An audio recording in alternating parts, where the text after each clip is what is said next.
I imagine a world where a simple cup of coffee was just a commodity, a basic necessity to start the day, nothing more. But one company transformed that ordinary experience into something extraordinary. This is the story of Starbucks, a brand that didn't just sell coffee, it sold a lifestyle. But how did they do it? How did Starbucks revolutionize the way the world thinks about coffee? This is a tale of innovation, vision, and a bold mission to brew success globally.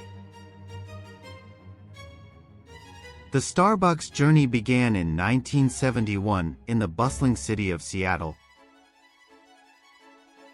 It wasn't always the global giant we know today. In fact, it started as a small coffee bean store, selling premium coffee beans and equipment to enthusiasts.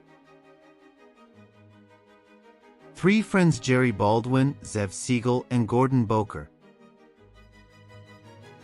had one simple mission: introduce the world to high-quality coffee. But this wasn't the Starbucks we all know.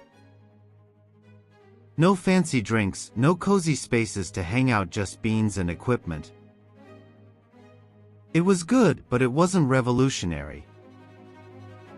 That spark came when a man named Howard Schultz walked through the doors in 1982. Howard Schultz wasn't just another employee. He had a vision, a dream that would change Starbucks forever. On a trip to Italy, he discovered the vibrant cafe culture of Milan. People didn't just buy coffee, they gathered in coffee houses. It was a place to relax, socialize, and connect. Schultz was mesmerized. He knew that this experience was something the US was missing, and he believed Starbucks could be the one to introduce it. But Schultz's idea wasn't welcomed with open arms. The original founders didn't want Starbucks to stray from its roots as a coffee bean retailer. They were skeptical. Could this cafe concept really work in America? Was Schultz dreaming too big? It was a gamble, but Schultz's belief in the cafe experience was unshakable. He was so determined that he left Starbucks to start his own coffeehouse business, Illinois Journal. And soon enough, his dream began to take shape. In 1987, the original founders of Starbucks decided to sell the company. Howard Schultz saw this as his opportunity. He bought Starbucks for $3.8 million and merged it with his cafe concept, creating the Starbucks we know today. It was no longer just a store for coffee beans, it was a community, a place where people could gather and enjoy a cup of coffee together. This marked the beginning of a new era for Starbucks. Schultz focused on expanding the company, and by the early 1990s, Starbucks was opening a new store every day. The company was becoming a nationwide sensation, but the true revolution was yet to come.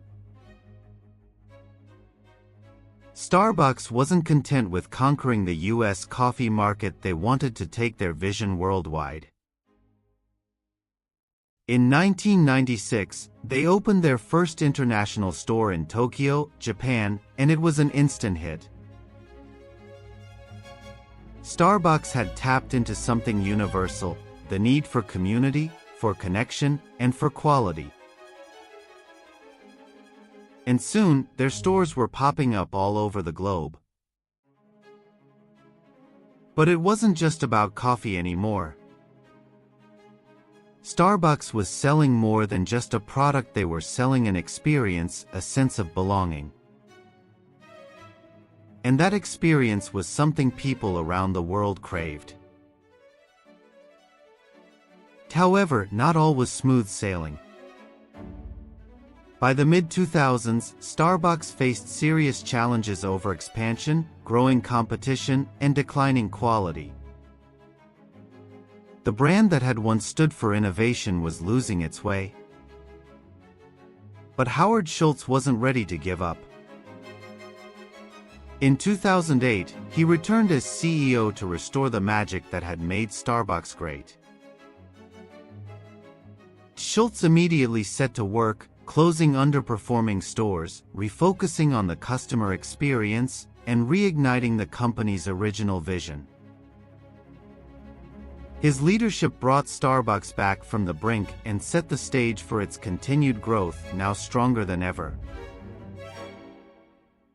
Starbucks' journey is a testament to the power of vision, persistence, and the belief that something as simple as a cup of coffee can change the world. From a small store in Seattle to a global empire, Starbucks has proven that success isn't just about selling a product, it's about creating a community, a place where people feel connected. If this story inspired you, make sure to hit that like button and subscribe for more stories about the brands that shape our world. Comment below and tell us, what part of Starbucks' journey surprised you the most? And which brand should we dive into next? Join us as we continue to go beyond the brand.